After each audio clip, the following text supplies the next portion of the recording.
This is TWiT. All right, let's back up a week because this story I absolutely love. Living in the security world, living in the network world, this is something I think is going to be the standard going forward. Now, we know that in France there was a politically motivated attack, cyber attack, just like we've had in other countries. We had it here in the United States. It happened in Germany. It's ongoing in Germany, and it's ongoing in the UK.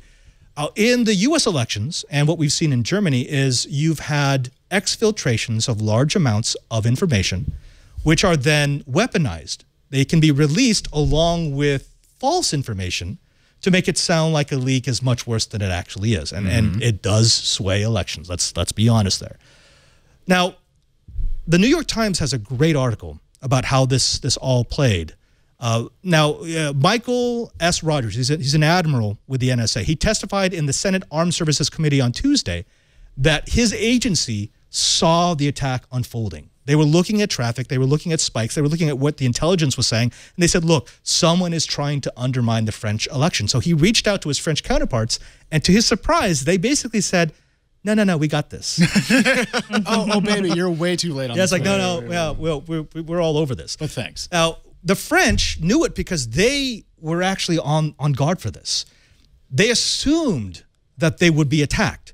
And when they started to receive what they called high-quality phishing attacks for their employees, they said, okay, it's on, game on. And now here's what I think was brilliant about their strategy. They had a war room meeting, and they said, there is no way we're going to be able to secure every employee, every computer. It's just not possible. Something will leak.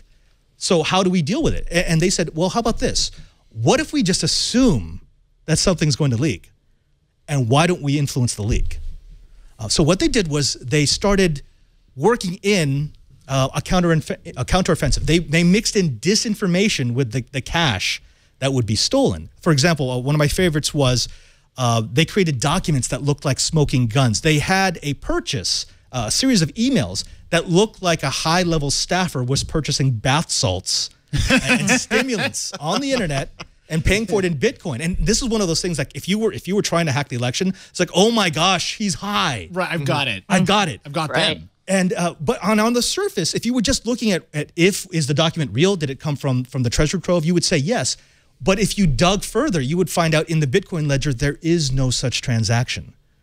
And that's the kind of information that they sewed into the trove. Are you saying that when WikiLeaks gets a big old dump of data from Russian sources, they don't actually go through it with a fine-tooth comb to verify it? I am shocked. What? I know. Wait, one dude locked in an embassy by himself with a little staff isn't actually doing a whole bunch of really, really minuscule legwork digitally?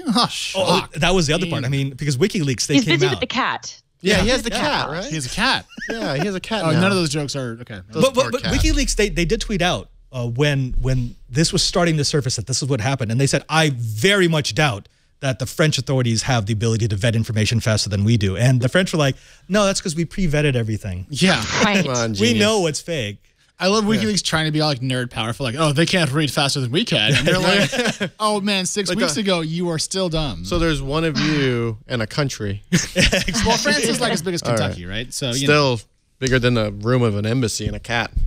But you know, this opens up a new thing that this has been de facto standard for many organizations around the world. This is actually being pointed out in our chat room right now. In fact, my organization uses this all the time.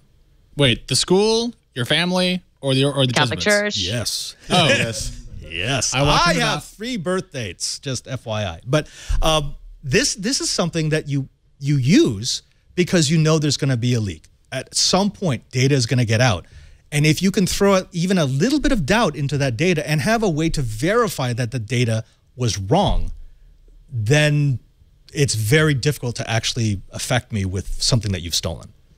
Wasn't there also a media blackout for 2 days before the election? Which is normal. That's normal. That is okay. Yeah. There's no campaigning. You don't campaign right before the But election. this was timed to come out the Friday before, so that way they wouldn't be able to respond to it, and it still didn't have the impact they were looking for. Precisely. Okay. So the way it works is they're not allowed to campaign. The officials are not allowed to campaign, but you can still have news, and this was supposed to be a news article. But it got, okay. But Yeah. misinformation. Yeah, I don't have my birthday. No. I think I took mine off of Facebook and Twitter at last because I felt I don't like even tell people in real life. I And have- sometimes people like want to tweet me on my birthday, and so I had to go in and create fake birthdays so it would populate their calendars because I realized I had taken my birthday off, and I had changed it and then removed it from Facebook, but people still had it in their calendar, so they were tweeting at me on my birthday. So I would respond to them like, "Please delete your tweet, please." Now I've changed the birthday. I've made it public. Waited till it populated their calendars, and I changed it again. So now they're like 2 or 3 birthdays behind. I always put disinformation on my social media. I mean, that's just sort of. I'm not even really a tech journalist. That would explain a lot, actually. It does. It does explain a lot. I'm actually not a priest. Yeah. Well, that's just a letdown. I'm a plant.